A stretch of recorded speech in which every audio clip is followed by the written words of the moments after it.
Bonjour à toutes et à tous. Petite question, est-ce que vous avez déjà, lorsque vous étiez enfant, adolescent ou même adulte, participé à un échange franco-allemand?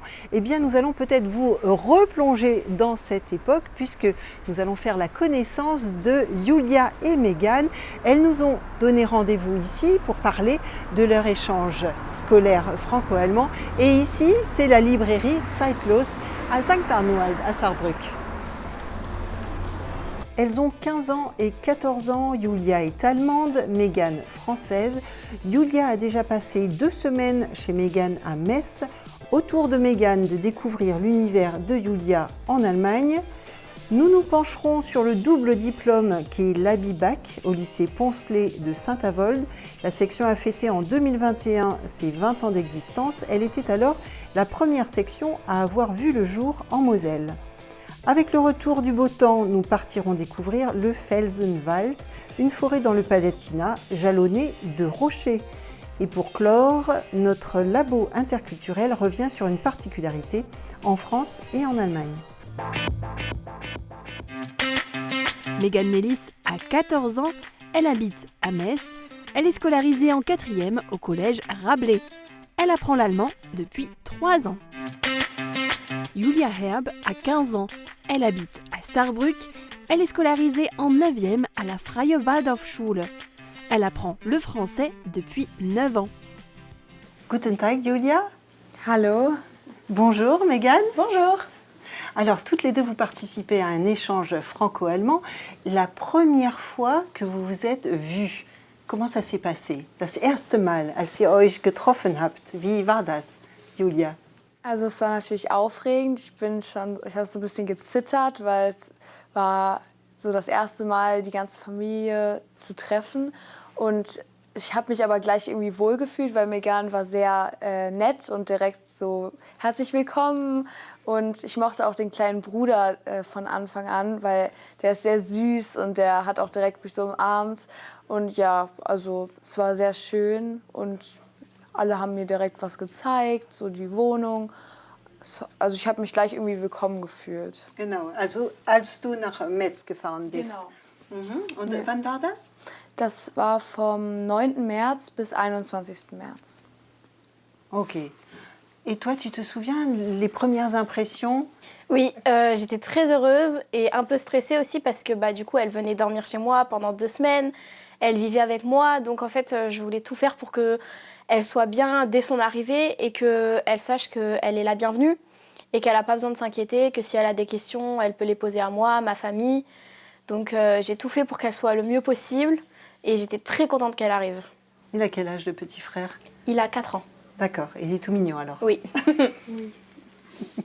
Habt ihr euch ausgesucht? Wie lief es? Also, hast du dich für sie entschieden und sie für dich? Oder wer hat beschlossen, dass du zu ihr gehst? Ach so, ja, das wurde ausgesucht vom Schumann-Projekt. Und ich glaube, wir wurden halt zusammen ausgewählt, weil wir beide eine Tierhaarallergie haben und wir halt beide nicht zu einer Familie konnten, wo Katzen oder Hunde waren. Julia est venue chez toi, donc 2 semaines, tu as dit. Et qu'est-ce que vous avez fait ensemble pendant ces 2 semaines? On a fait pas mal d'activités, certaines qui étaient prévues et d'autres pas prévues. On a été faire du shopping dans la ville, on a été au bowling, on a été au restaurant. Je lui ai fait découvrir un peu la cuisine française aussi, car mon père cuisine assez bien. Und Julia, wie waren diese beiden Wochen bei dir in einer französischen Schule? Also ich fand es sehr cool. Wenn ich so zurückblicke, war es auch sehr aufregend, weil oft habe ich halt in meinem Kopf gedacht, ja, das will ich jetzt sagen, aber ich konnte ja nicht, also ich wusste nicht, was das heißt. Und dann war ich immer so, ja, ich habe jetzt 3 Möglichkeiten. Entweder ich versuche das einfach zu sagen, ich rede Englisch, oder wir gucken im Google-Übersetzer. Und das war immer aufregend, wenn ich was sagen wollte. Aber ich bin eigentlich so ein sehr offener Mensch, deshalb ich habe mich dann auch immer getraut, das irgendwie zu versuchen, wenigstens zu sagen, auch wenn es manchmal ein bisschen anstrengend war. Ja. Wie ist die Schule in Frankreich für dich? War das ein Kulturschock? Ist es ganz anders, als was du kennst? Also es war schon anders, weil erstens wir werden nicht von unseren Lehrern abgeholt. Also wir stehen auf dem Pausenhof in der Pause und dann kommen die Lehrer uns abholen und gehen zum Unterricht. Wir müssen halt einfach in die Klassen kommen und dann beginnt der Unterricht. Und außerdem war die Schule sehr viel länger als in Deutschland, also halt mit 2 Stunden Mittagspause, aber oft bis 17 Uhr. Und in Deutschland ist, glaube ich, das meiste, bis wohin ich Schule habe, so 1:15. Also das war schon echt anstrengend am ersten Tag für mich. Und, aber die Leute waren sie waren sehr nett und die waren auch nicht so oberflächlich, hatte ich das Gefühl. Weil in Deutschland, da wird man oft so, also viele gucken aufs Äußerliche, aber das war dort gar nicht so etabliert. Also die haben eher so auf den Charakter geachtet und ja, es war auch schön irgendwie. So, man hat sich wohl gefühlt. Also das Abi, wann macht ihr Abi? Le baccalauréat, c'est dans quelques années pour vous, non? Dans combien de temps, toi? T'es en quelle classe? 4e. 4e, donc tu as encore le temps. Und Abi bei dir? Also in der 13. Klasse, aber normalerweise ist in Deutschland 12., aber Waldorfschule 13. Ok. Je vous pose la question concernant le baccalauréat parce que ma collègue Émilie Capodici nous a concocté un reportage sur l'ABI-Bac, un double diplôme franco-allemand. Elle est retournée pour nous sur les bancs du lycée Poncelet à Saint-Avold pour s'entretenir avec les élèves et leurs professeurs sur ce cursus bilingue et biculturel.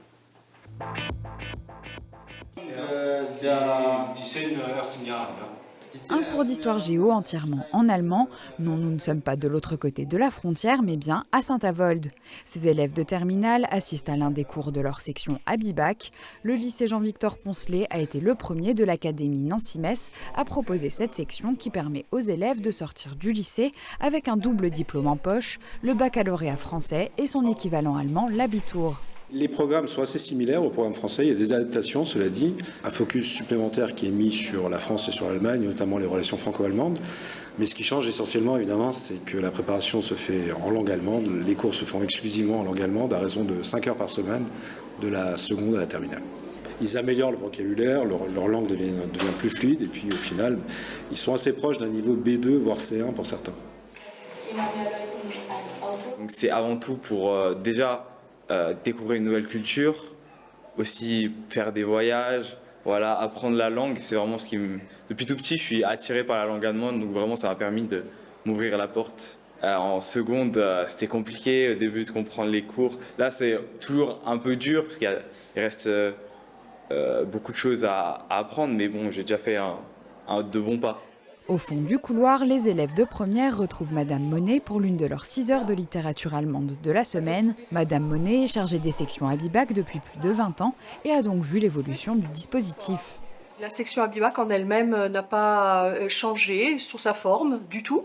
C'est resté un diplôme qui permet à nos élèves, et surtout dans notre bassin, à côté de l'Allemagne, d'obtenir une excellente compétence culturelle et linguistique qui leur permet de vraiment avoir un contact avec le pays voisin, avec notre voisin l'Allemagne. Les classes ABI-Bac sont ouvertes à tous et ne sont pas réservées aux élèves bilingues, loin de là. Aucune sélection n'est effectuée à l'entrée en section en classe de seconde. Ce sont les élèves eux-mêmes qui choisissent ou non de continuer selon leur capacité et leur motivation. Chez nous, c'est variable parce qu'on a des enfants de couples binationaux donc qui habitent près de la frontière.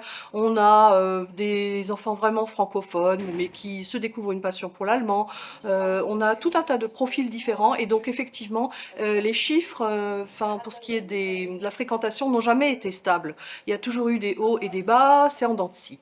Et donc là, dans cette classe de première, cette année par exemple, ils ne sont plus que 8. C'est la première fois qu'on a un chiffre aussi bas. En général, ce sont des classes qui sont entre 15 et 20 élèves. On n'est que très peu, on est 8, du coup forcément on est tous obligés de participer et donc il y a une bonne ambiance de groupe. Ça permet aussi à notre professeur de plus se focaliser sur les difficultés de chaque élève, elle a plus la possibilité de voir le niveau de chaque élève et c'est bien, ça nous permet vraiment de progresser. La section ABI-Bac ne se caractérise pas seulement par ses heures d'enseignement intégralement en allemand, elles se fondent également sur des échanges avec des établissements allemands, des sorties et des projets culturels franco-allemands. De véritables atouts pour l'insertion sur le marché du travail et la poursuite d'études de l'autre côté de la frontière. Oui, ça peut être intéressant pour l'Union européenne notamment, par exemple travailler dans le droit européen. Ouais, c'est toujours un plus d'avoir la langue allemande, surtout qu'on est à côté de la frontière. Donc. Je prévois de faire un cursus pour devenir kinésithérapeute en Allemagne, donc à Kiel, derrière Strasbourg. On a eu des élèves, par exemple, qui ont choisi les études de médecine en Allemagne pour ne pas avoir à faire le cursus français. Oui, les élèves saisissent cette chance. La réussite à la BIBAC donnera donc aux élèves l'accès de plein droit à l'enseignement supérieur allemand, le tout sans examen de niveau de langue. Sachant que le taux de réussite des candidats à cet examen est supérieur à 95%, les sections bilingues ont encore de beaux jours devant elles. Nous voici de retour en compagnie de Julia et Megan. Alors Megan, toi tu es depuis quelques jours ici, en Allemagne, à Saarbrück. Quelles sont les différences que tu remarques lorsque tu vas à l'école ici, comparé à l'école en France? Alors j'ai remarqué beaucoup de différences, surtout par rapport à l'école. Déjà les Allemands, ils ont pas du tout le même emploi du temps que nous. Parce que nous, en France, on fait souvent du 8h, 17h à peu près, plus ou moins. Alors que eux, ils font plutôt du 8h, 14h ou des choses comme ça. Et en fait, ils ont école que le matin. Et il y a beaucoup d'autres différences. Il y a par exemple le fait que... Alors j'ai remarqué que les Allemands, par exemple, en classe, ils sont beaucoup plus libres que nous, les Français. Parce que, par exemple, ils se lèvent pour aller aux toilettes, pour aller chercher de l'eau, aller chercher un mouchoir, tout plein de choses comme ça. Alors que nous, en France... si on se lève juste pour aller récupérer notre stylo qui est tombé par terre, parfois le professeur il va nous dévisager, nous dire qu'est-ce que tu fais, assis-toi, tu lèves la main, tu demandes. Alors que eux, ils vont aux toilettes, ils font tout ça sans demander l'autorisation spécifiquement. Das kannst du bestätigen, Julia. Andersrum, als du in Frankreich warst, in Metz? Ja, also ich finde, der Unterricht war schon ein bisschen strenger. Zum Beispiel in Mathe, da hatte auch jeder seinen eigenen Tisch. Und da haben sie auch nur gearbeitet, die haben nicht miteinander geredet. Also wenn wir in Mathe sind, wir arbeiten zwar, aber wir tauschen uns dann aus und sagen auch manchmal so, ja, ich verstehe das nicht und so. Also irgendwie auch die Schüler waren so ein bisschen stiller. Also ich sage nicht, dass das schlecht war. Also wir sind jetzt auch nicht unbedingt faul im Unterricht, aber man spricht einfach ein bisschen mehr miteinander und man arbeitet nicht nur. Also, ja. Et à un jeune de votre âge qui aurait la possibilité de faire un échange franco-allemand et qui n'oserait pas, qui aurait peur, par exemple, de la barrière de la langue, qu'est-ce que vous diriez? Fonce, fais-le. Il faut le faire absolument parce qu'en fait, j'ai très longuement hésité avant de le faire parce que, alors moi, je suis très proche de mes parents, de ma mère, de mon père, de mon petit frère. Et c'est une des premières fois que je pars aussi longtemps sans aucune personne de ma famille. Et puis moi, je suis vraiment pas très forte en allemand. Je comprends un peu l'allemand, mais en tout cas, rien que pour le parler, j'ai beaucoup de mal. Et j'ai hésité, je me suis dit ça va être compliqué de se comprendre. Et puis en plus, je sais que c'est pas du tout le même emploi du temps. C'est voilà. Mais je l'ai fait et en fait, je regrette pas du tout parce que c'est une expérience incroyable. Et en plus, c'est pas si long que ça au final 2 semaines. Mais c'est incroyable et franchement, moi, à n'importe qui me demanderait s'il faut le faire ou pas, je lui dirais oui. Parce que c'est une expérience incroyable. Und du? Julia, würdest du empfehlen, sowas zu machen, wenn man richtig Angst hat, sich nicht traut zu sprechen? Das ist schon eine Überwindung. Ja, also ich muss sagen, in meiner Klasse waren wenige davon begeistert, weil alle haben so ein bisschen, wir können halt nicht so gut Französisch. Und ich und meine Freundin aus der Klasse, wir waren die Einzigen, die das wirklich so gedacht haben, ja, wieso nicht eigentlich? Aber ich wollte schon immer mal einen Austausch machen und ich finde, man muss das sich einfach so dazu überwinden, weil im Endeffekt, klar, es war jetzt schon anstrengend, das so alles zu verstehen, aber es hat mir halt so viel gebracht, weil wirklich davor, ich konnte Baguette, oui und Croissant oder so und jetzt kann ich halt wirklich so Sätze bilden und reden und ich würde halt sagen, dass sich so eine krasse Kurve gebildet hat. Also sollte man auf jeden Fall machen, wenn man einfach die Sprache verbessern will. Es bringt auf jeden Fall was. Vous avez l'intention de faire, je sais pas, des choses ensemble ces 2 semaines? Peut-être des randonnées? Ça vous parle, les randonnées? Vous aimez ça? Marcher? Oui, alors moi, son père et elle m'ont dit qu'on allait faire une randonnée dans une forêt et ils m'ont dit que c'était une activité que les Allemands aimaient beaucoup pratiquer. Et moi, j'aime beaucoup la randonnée d'ailleurs. J'en faisais souvent avec mon père dans les forêts. Très bien. Écoutez, c'est pour moi l'occasion de vous parler de la forêt du Palatinat. C'est l'une des plus grandes zones forestières d'Allemagne. Pas étonnant, elle regorge de sentiers de randonnée. L'un d'entre eux emmène les randonneurs dans une forêt jalonnée de rochers, un sujet de Jens Scherer.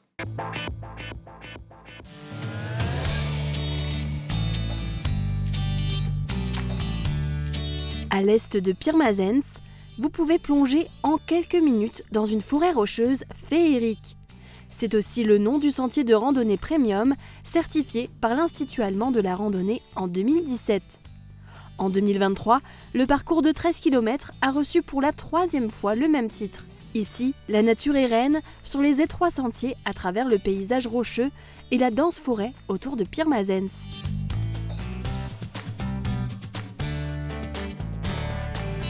Le sentier de randonnée a été conçu par des membres de l'Association des forêts du Palatinat, de l'Office des forêts et des employés de l'administration municipale. L'accent a été mis sur la présence d'un maximum de points forts, tels que les formations rocheuses, les cours d'eau, les fontaines, les bancs, les vallées et les sentiers étroits le long de l'itinéraire. Et c'est surtout au niveau des formations rocheuses qu'il y a beaucoup à découvrir ici. Le Kugelfelsen est certainement l'un des monuments naturels les plus inhabituels de la région. Non loin du Beckenhof, la porte rocheuse à travers laquelle on passe en chemin est peut-être l'édifice naturel le plus connu du parcours. Juste au-dessus, on peut se permettre une pause sur un banc et se détendre.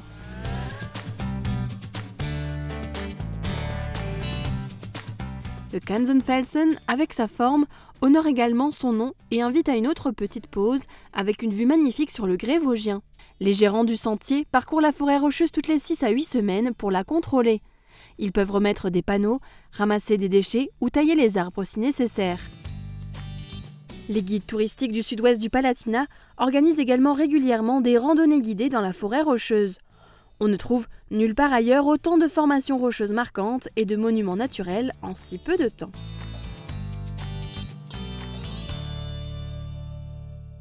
Nous voici de retour avec nos 2 invités, Julia et Megan.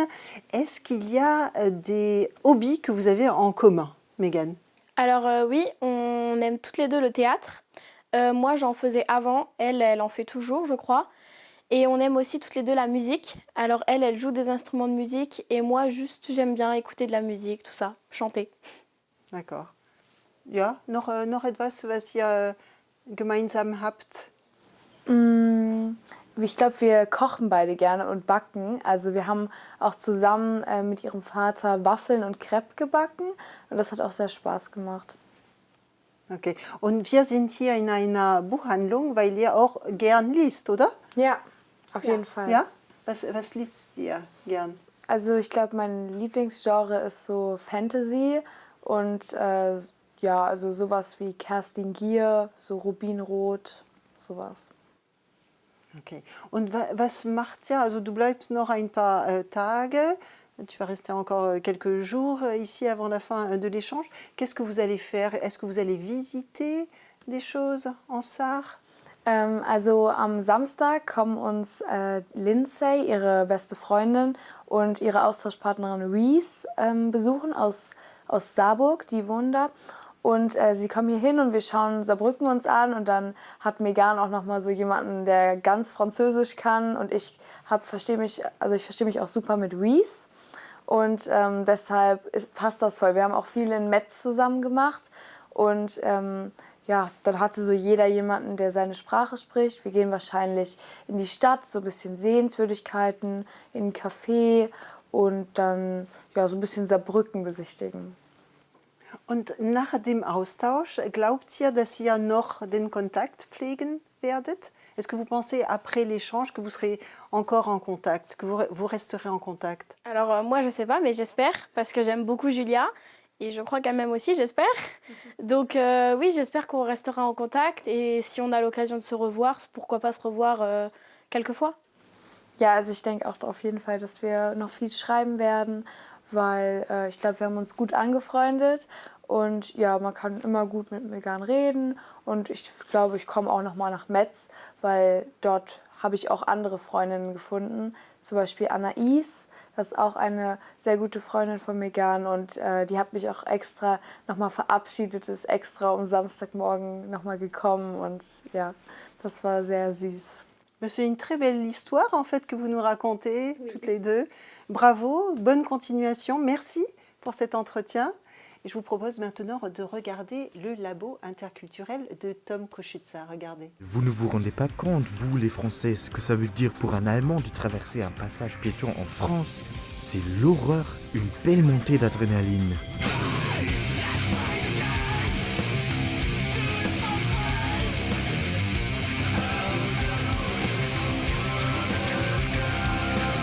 Pour que les voitures s'arrêtent en France, il faut être au moins au milieu du passage piéton. Si vous attendez sagement au début du passage piéton, c'est fichu. La voiture passe tranquillement, ne freine pas, ne vous remarque même pas. Sauf qu'avancer jusqu'au milieu du passage piéton, alors que les voitures roulent allègrement sans faire gaffe à vous, ça fout carrément la frousse.